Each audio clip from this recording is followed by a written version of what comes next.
بسم اللہ الرحمن الرحیم۔ السلام علیکم۔ سیرت النبی صلی اللہ علیہ وآلہ وسلم۔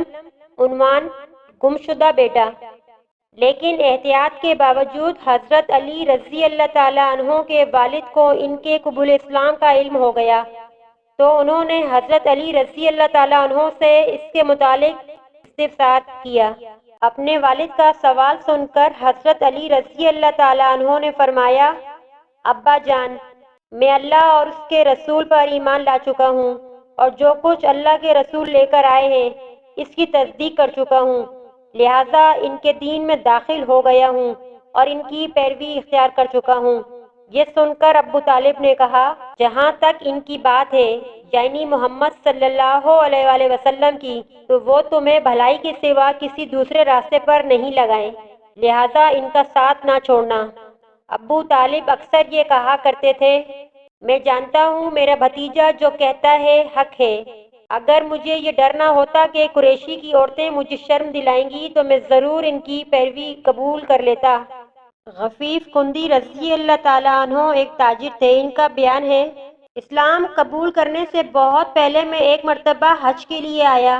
تجارت کا کچھ مال خریدنے کے لیے میں عباس ابن عبد المطلب کے پاس گیا۔ وہ میرے دوست تھے اور یمن سے اکثر عطر خرید کر لاتے تھے، پھر حج کے موسم میں مکہ میں فروخت کرتے تھے۔ میں ان کے ساتھ منا میں بیٹھا تھا کہ ایک نوجوان آیا۔ اس نے غروب ہوتے سورج کی طرف غور سے دیکھا۔ جب اس نے دیکھ لیا کہ سورج غروب ہو چکا ہے تو اس نے بہت اہتمام سے وضو کیا، پھر نماز پڑھنے لگا، یعنی کعبہ کی طرف منہ کر کے۔ پھر ایک لڑکا آیا جو بالغ ہونے کے قریب تھا۔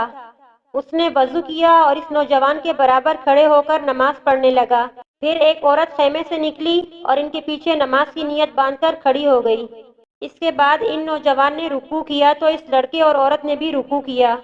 نوجوان سجدے میں گیا تو وہ دونوں بھی سجدے میں چلے گئے۔ یہ منظر دیکھ کر میں نے عباس بن عبد المطلب سے پوچھا: عباس، یہ کیا ہو رہا ہے؟ انہوں نے بتایا: یہ میرے بھائی عبداللہ کے بیٹے کا دین ہے۔ محمد صلی اللہ علیہ وآلہ وسلم کا دعویٰ ہے کہ اللہ تعالیٰ نے اسے پیغمبر بنا کر بھیجا ہے۔ یہ لڑکا میرا بھتیجا ہے، علی ابن طالب ہے، اور یہ عورت محمد صلی اللہ علیہ وآلہ وسلم کی بیوی خدیجہ ہے۔ یہ عفیف کندی رضی اللہ تعالیٰ عنہ مسلمان ہوئے تو کہا کرتے تھے: کاش اس وقت ان میں چوتھا آدمی میں ہوتا۔ اس واقعے کے بعد غالباً حضرت زید بن حارثہ اور حضرت ابو بکر صدیق رضی اللہ تعالیٰ عنہ وہاں موجود نہیں تھے، اگرچہ اس وقت تک دونوں مسلمان ہو چکے تھے۔ حضرت زید بن حارثہ رضی اللہ تعالیٰ عنہ غلاموں میں سب سے پہلے ایمان لائے تھے۔ یہ حضور اکرم صلی اللہ علیہ وآلہ وسلم کے آزاد کردہ غلام تھے۔ پہلے یہ حضرت خدیجہ رضی اللہ تعالیٰ عنہ کے غلام تھے۔ شادی کے بعد انہوں نے زید بن حارثہ رضی اللہ تعالیٰ عنہ کو آپ صلی اللہ علیہ وآلہ وسلم کی غلامی میں دے دیا تھا۔ یہ غلام کس طرح بنے یہ بھی سن لیں۔ جاہلیت کے زمانے میں ان کی والدہ انہیں لیے اپنے ماں باپ کے ہاں جا رہی تھیں کہ قافلے کو لوٹ لیا گیا۔ ڈاکو ان کے بیٹے زید بن حارثہ رضی اللہ تعالیٰ عنہ کو بھی لے گئے، پھر انہیں عکاص کے میلے میں بیچنے کے لیے لایا گیا۔ ادھر سیدہ خدیجہ رضی اللہ تعالیٰ عنہ نے حکیم بن حزام رضی اللہ تعالیٰ عنہ کو میلے میں بھیجا۔ وہ ایک غلام خریدنا چاہتی تھیں۔ آپ حکیم بن حزام کی پھوپھی تھیں۔ حکیم بن حزام رضی اللہ تعالیٰ عنہ میلے میں آئے تو وہاں انہوں نے زید بن حارثہ رضی اللہ تعالیٰ عنہ کو بکتے دیکھا۔ اس وقت ان کی عمر 8 سال تھی۔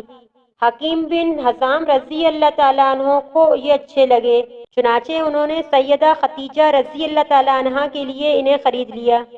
حضرت خدیجہ رضی اللہ تعالیٰ عنہ کو بھی یہ پسند آئے اور انہوں نے انہیں اپنی غلامی میں لے لیا، پھر نبی کریم صلی اللہ علیہ وآلہ وسلم کو ہدیہ کر دیا۔ اس طرح حضرت زید بن حارثہ رضی اللہ تعالیٰ عنہ آپ صلی اللہ علیہ وآلہ وسلم کے غلام بنے۔ پھر جب آپ نے اسلام کی دعوت دی تو فوراً آپ پر ایمان لے آئے۔ بعد میں حضور صلی اللہ علیہ وآلہ وسلم نے انہیں آزاد کر دیا تھا، مگر یہ عمر بھر حضور صلی اللہ علیہ وسلم کی خدمت میں رہے۔ ان کے والد ایک مدت سے ان کی تلاش میں تھے۔ کسی نے انہیں بتایا کہ زید مکہ میں دیکھے گئے ہیں۔ ان کے والد اور چچا انہیں لینے کے فوراً مکہ معظمہ کی طرف چل پڑے۔ مکہ پہنچ کر یہ آپ صلی اللہ علیہ وآلہ وسلم کی خدمت میں حاضر ہوئے اور آپ کو بتایا کہ زید ان کے بیٹے ہیں۔ ساری بات سن کر آپ نے ارشاد فرمایا: تم زید سے پوچھ لو، اگر یہ تمہارے ساتھ جانا چاہیں تو مجھے کوئی اعتراض نہیں، اور یہاں میرے پاس رہنا چاہیں تو ان کی مرضی۔ زید رضی اللہ تعالیٰ عنہ سے پوچھا گیا تو انہوں نے نبی کریم صلی اللہ علیہ وآلہ وسلم کے ساتھ رہنا پسند کیا۔ اس پر باپ نے کہا، تیرا برا ہو زید، تو آزادی کے مقابلے میں غلامی کو پسند کر رہا ہے۔ جواب میں حضرت زید رضی اللہ تعالیٰ عنہ نے کہا، ہاں، ان کے مقابلے میں کسی اور کو ہرگز نہیں چن سکتا۔ آپ نے حضرت زید رضی اللہ تعالیٰ عنہ کی یہ بات سنی تو فوراً حضرت اسود کے پاس گئے اور اعلان فرمایا، آج سے زید میرا بیٹا ہے۔ ان کے والد اور چچا مایوس ہو گئے، تاہم نبی کریم صلی اللہ علیہ وآلہ وسلم نے انہیں اجازت دے دی کہ وہ جب چاہیں زید سے ملنے آ سکتے ہیں، چنانچہ وہ ملنے کے لیے آتے رہے۔ تو یہ تھے حضرت زید بن حارثہ رضی اللہ تعالیٰ عنہ، جو غلاموں میں سب سے پہلے ایمان لائے۔ حضرت زید واحد صحابی ہیں جن کا قرآن کریم میں نام لے کر ذکر کیا گیا ہے۔ ملتے ہیں ایک نئی ویڈیو کے ساتھ، اجازت دیجیے گا اس اپنے پن کے ساتھ کہ اپنا بہت خیال رکھیے گا۔ اللہ حافظ۔